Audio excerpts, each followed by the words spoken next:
What's up mga kadidikit? Samahan niyo ako for today's video. Magpapa-car wash tayo and change oil ng sasakyan. Let's go!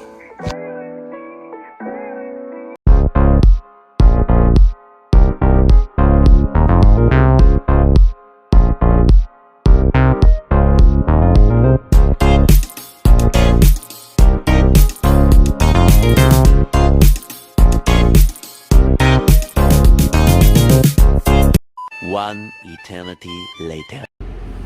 So, papakawash muna tayo ng isang mabilis. And then, change oil after. Dahil maintenance due na ang ating car. Ay, napakalamig. Sakit sa kamay. See, nakumula yung kamay ko sa sobrang lamig. I'm going to the car wash. Kailangan ko lang bawasan ng konting ice yung ilalim na ito para pag binuksan siya mamaya hindi na mahirapan yung mechanic. So para ano na rin, bawas slow na rin sa sasakyan kasi medyo mahal din magpa-car wash dito. Unlike sa Pilipinas, 100 pesos plus magbigay ka ng tip sa nagka-car wash, okay na dito. You have two options. Pwede kang dun sa may machine na yung machine mismo yung mag-wash lang sa car mo, but hindi siya masyadong malinis kasi nga dadaan lang siya sa machine. And meron ding option na ikaw yung magka-car wash. So dun sa option na ikaw yung magka-car wash, so parang $1.20 per minute yata ang bayad. So kailangan mabilis lang. Ayun. So, diskarte mo kung paano mabilis para hindi ka mamahalan. Alright. So, ngayon, ang gagawin natin, isang mabilis na wash lang para lang matanggal lang yung mga snow. Especially yung snow sa ilalim para mamaya nga kapag dinala natin sa mechanic yung sasakyan, hindi siya mahirapan. So, samahan nyo ako.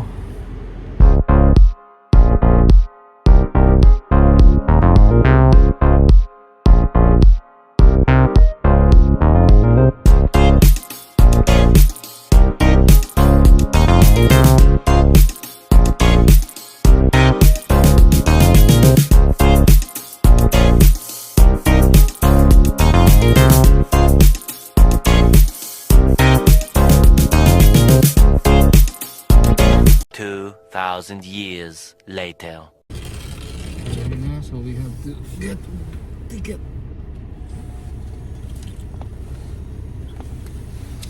There's the ticket. And we're going in.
2,000 years later.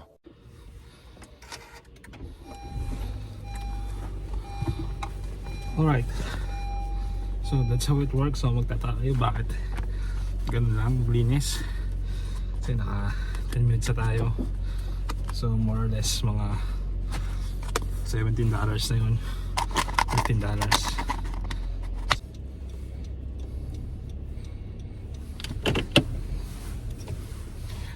Okay, so ngayon tayo ay babayad na.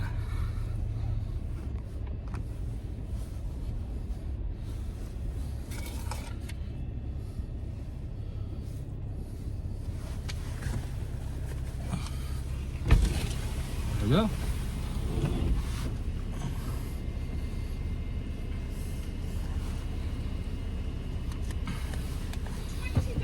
$20.80. Alright. Can I have a receipt also? Of course you can. Thank you. Cold enough for you today? Yeah, it's too cold. You came to the car wash just to warm up. Yeah, I need to change my oil, so I have to clean first the car. Then I'll go to the mechanic after this one. Like you're good with that receipt, or Yeah, do you sure. want to? Okay. Yeah, it's good. Okay, thank you. Have a good day. You too.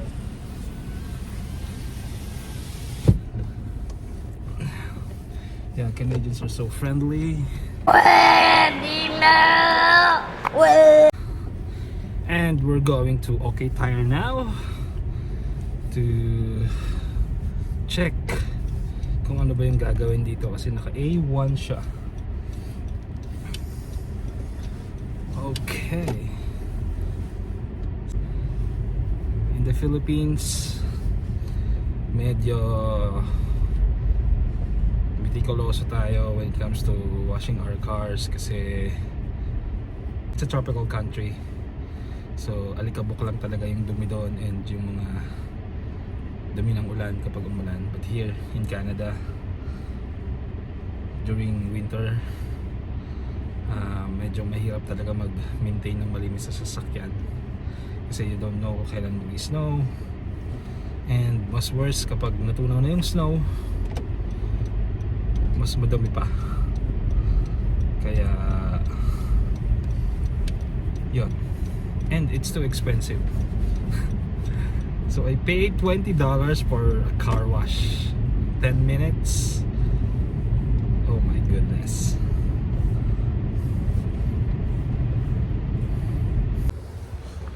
So ayun, dito na ako sa OK Tire. Iwanan ko na muna yung car ko. So hindi na ako nakapag-video sa loob kasi maraming tao, so agad yung nasa queue. Kapag regular oil lang, $70. And then kapag synthetic oil, $120. So malaki yung difference, 35 to 40% yung difference. So that's okay kasi kaya nang alagaan yung mga cars natin dito dahil sa panahon para tumagal din. Okay na rin. And I'm walking now, going home. So lucky, dito lang yung apartment namin sa may gilid. Medyo malapit lang. Right. Tatawagan na lang tayo kapag okay na. And later mo na rin babayaran. Right. 2,000 years later. Alright. So, tinawagan na ako ng OK Tire. Ano daw sa sasakyan. Ngayon kukunin natin siya. So, let's go. Nakakarin ko lang dito doon.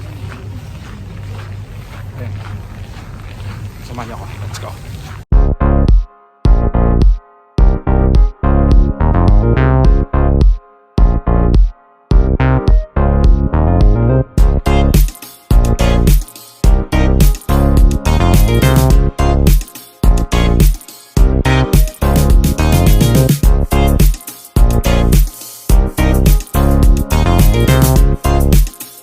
One eternity later.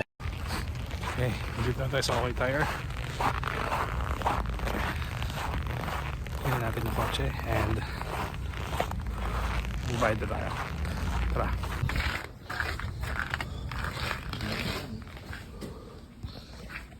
Ay. Lamig. 114.74. Okay.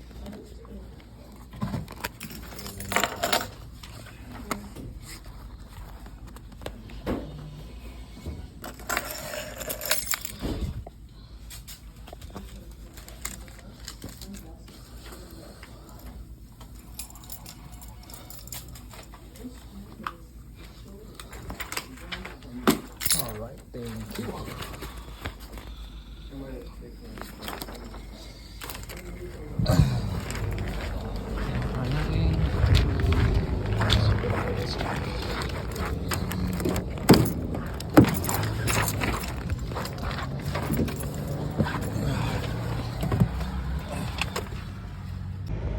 Okay, so titingnan natin ngayon kung nawala na yung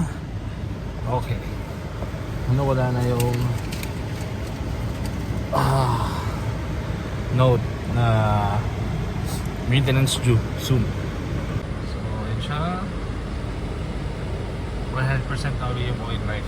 So, again, bago na yung oil. And parang another 3,000 kilometers na bago tayo mag change oil. Then is total of 114. So $40 for the labor and 69.28 for the part. So dinalitan siya ng 0.8 liter tsaka isang 3.5 liters ng synthetic. Here. Ayan. Alright. So that's it for today's video. Thank you for watching. So pa-like and subscribe na lang for more videos. Thank you and have a great day.